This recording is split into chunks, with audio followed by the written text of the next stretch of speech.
তুই আমারে সবার কাছে ছোট কইরা আমারে বিয়া করছস না। তুই কিভাবে আমার সাথে সংসার করস আমি তোরে দেখে নিব। কোনো ব্যাপার না, আমি যেভাবে তোর বিয়ে করছি ঠিক ওইভাবে তোর সাথে আমি সংসার করব। তুই পারলে আমারে ঠেকাইস। আমি তোরে ঠেকাবো না, তুই পারলে আমারে ঠেকাইস। তুই আমার কি বুঝাইতে চাইছস? সাহস থাকলে আমার সামনে সাহস করে একবার বল। আমি তোরে এ বাড়িতে রাখিয়া আমি আবার বিয়ে করব, তোর সামনে দিয়া আমি বউ লইয়া ঘুরে বেড়াবো। তখন দেখব নিজেরে তুই কেমন করে সামলাস। তুই এই বাড়িতে একবার বউ নিয়ে আয়, দেখ আমি তোর বউরে কি নাজেহাল অবস্থা কইরা সারি। বিয়ে করতে পারবি ঠিকই, কিন্তু বউ নিয়া আর সংসার করতে পারবি না, এই আমি বলে রাখলাম। আমিও তোর সাথে কম না, তুই কেমন বাপের মাইয়া আমিও তোরে দেখে নিব। তুই কি ভাবছস তুই আমার সংসার ভাঙবি আর আমি তোর ছাইরা দিব? এই চিন্তা বলো, ঘুম নষ্ট করিস না, শুধু শুধু বিফলে যাবে। শুন, বিয়ের আগেও এত বড় বড় কথা বলছিলি, কিন্তু কিছু করতে পারছিলি? পারিস নাই তো। শেষমেশ কিন্তু আমারে তোর বিয়ে করতে হয়েছিল। এমন আজব গুজবি কথা বললে বিয়ে না করে কি কোনো উপায় আছে নাকি? তো আমিও তোর সাথে কম না, আমিও কড়া গন্ডা বদলা নিব, এই আমি বলে রাখলাম।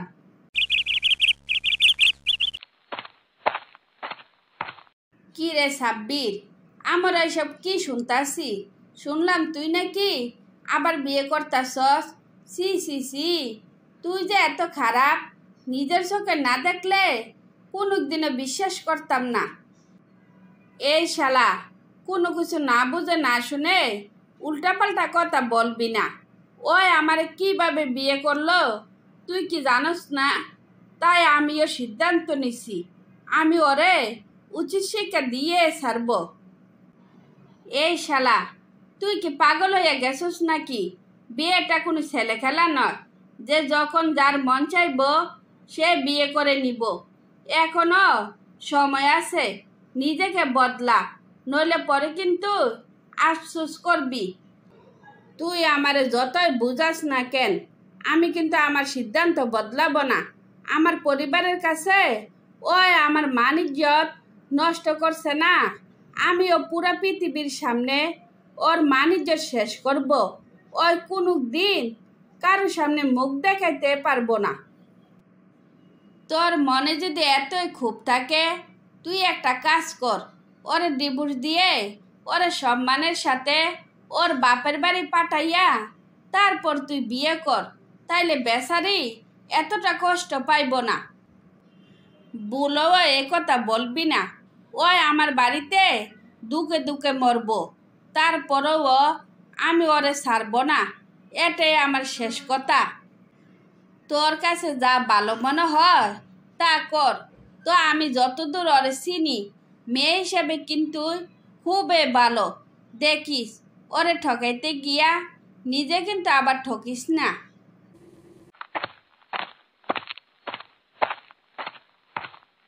কি রে বাগনে, তোর বিয়া আনন্দ ফুর্তি না কইরা মন খারাপ করে এখানে বসে রয়েছিস কেন?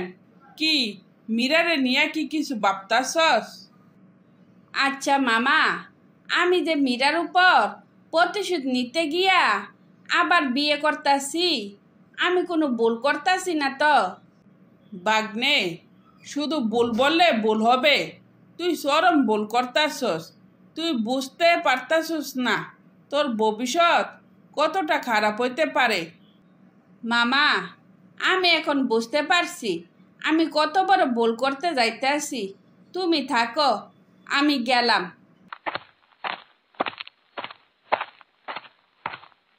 তুমি এতক্ষণ কোথায় ছিলা? আমি তোমারে এতক্ষণ খুঁজতে খুঁজতে হয়রান। কি ব্যাপার, তোর মুখে এত ভালো ব্যবহার, হঠাৎ করে কি হয়েছে তোর? বুঝলাম না তো। সত্যি কথা বলতে কি, আমি এতদিন তোমার সাথে যা করছি তার জন্য আমি অনুতপ্ত। ভেবেচিন্তে দেখলাম আসলে তোমার সাথে আমারে যায় না, তাই আমি এখানে পড়ে থাইকা তোমার আর বিরক্ত করতে চাই না। নিজের খেয়াল রেখো আর নিজের পছন্দের মেয়েরে বিয়ে করে সুখে থেকো। আমি তোমাকে যাইতে দিলে তো তুমি যাইবা। আমি তোমাকে নিয়ে সারা জীবন বাঁচতে চাই, তার জন্য আমি বিয়ে ক্যান্সেল করে দিছি। তুমি চাইলেও আমি চাই না। এই 1 বছর আমি কম জ্বলি নাই। আমি ভালো থাকতে চাই, তাই তোমার সাথে আর থাকতে পারলাম না। মীরা নামের কেউ তোমার জীবনে ছিল না, আর কোনোদিন আসবো না। তারপর মীরা সংসার ছেড়ে চিরদিনের জন্য বাপের বাড়ি চলে যায়। নোমান, তোর সাথে আমার জরুরি কথা আছে। আমি যা যা বলবো তুই তা শুনবি, চাইলেন বেশি বুঝবি না কিন্তু। আচ্ছা মা, তোমার কথার বাইরে কি কোনোদিন আমি চলাফেরা করছি? মা, আমার নামে কি কেউ তোমার কাছে বিচার টিচার দিল নাকি? তোর নামে বিচার দেওয়ার কেউ থাকলেও তো বিচার দিত। বিচারের জন্য তোরা এখানে বসাই নাই। আমি শুনলাম তুই নাকি বলছস লেখাপড়া ছাইড়া দিবি।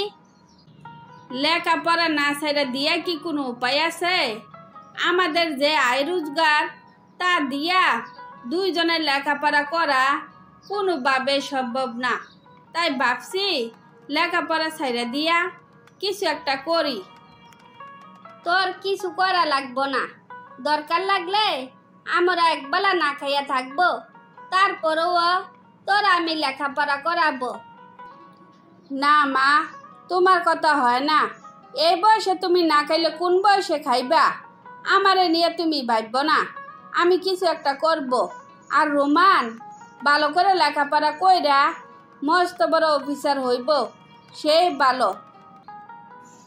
তুই এত ভালো ছাত্র হইয়া লেখাপড়া ছাইরা দিবি? তুই এসব কি কইতাছস? মা, লেখাপড়া আমার কপালে নাই। আর ওই আমার ছোট ভাই, ওর উপর আমার একটা দায়িত্ব আছে না। ওই ভালো কিছু করতে পারলে আমার আর কিছু করা লাগবো না। আমি আর তোর ব্যাপারে কিছু বলতে চাই না। তোর যা ভালো মনে চায় তা কর।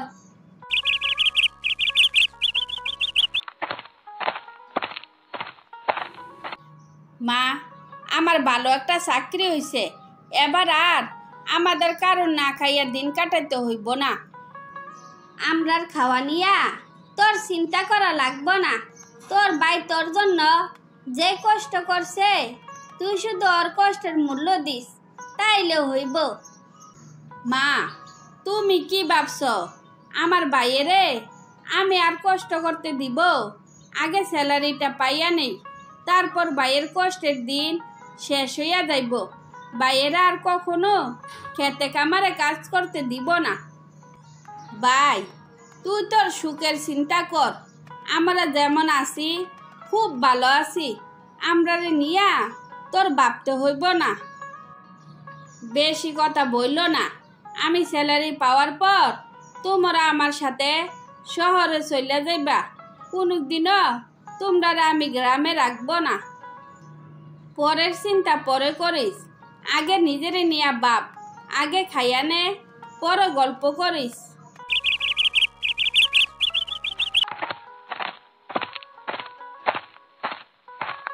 কি রে নোমান, শুনলাম তোর ভাই নাকি বাড়ি বিক্রি করতে আসছে, তা কি সত্যি? ওই তো শহরে বিয়ে করছে। বউ নাকি বলছে গ্রামের বাড়ি বিক্রি কইরা শহরে বাড়ি করতে হইব, তার জন্য গ্রামের বাড়ি বিক্রি করতে আসছে। তোমার ভাই কি কাজটা ঠিক করলো? এত কষ্ট কইরা ওরে মানুষ করলা, আর ওই তোমার এই প্রতিদান দিল? ওর কাছে যা ভালো মনে হয়েছে তা করছে। এখনো তা আমার আর কিছু করার নাই। তাই এইসব নিয়া আমি আর ভাবি না। তোর আর বাবা লাগবো না। তুই ওরা আশকারা দিয়া মাথায় তুলছস। এখন ওই তোর বাপের বিটা বিক্রি করতে চাইছে। এখন তাইলে কই থাকবি, কি করবি? মা, তুমি এইসব কি বলতাছ? আমাদের বিটা বিক্রি করলে আমরা থাকবো কই? বাড়ির ওই পাশের জায়গাটা তো ওই বিক্রি করলে হয়। ওই পাশের জায়গাটার দাম কম, তাই আমি ওই পাশের জায়গাটা বিক্রি করতে পারবো না। নিজে না পইরা তোরে পড়াইছি, আর তুই কি না আমারে বিটা ছাড়া করলি? তোর বিবেকে যা লয় তা কর, তোরে আর আমি কিচ্ছু বলবো না। হ বাজান, দরকার হইলে আমরা গাছতলায় গিয়া থাকবো, তারপরেও ওর কাছে তুই ছোট হইবি না। যা, তোর গর্বিটা বিক্রি কইরা তুই শহরে গিয়া বাড়িঘর কইরা বই বাচ্চা নিয়ে সুখে শান্তিতে থাক। তারপর ছোট ভাই ঘর বাড়ি বিক্রি করে দিলে বড় ভাই তার মাকে নিয়ে দুঃখ কষ্টে জীবনযাপন করতে থাকে।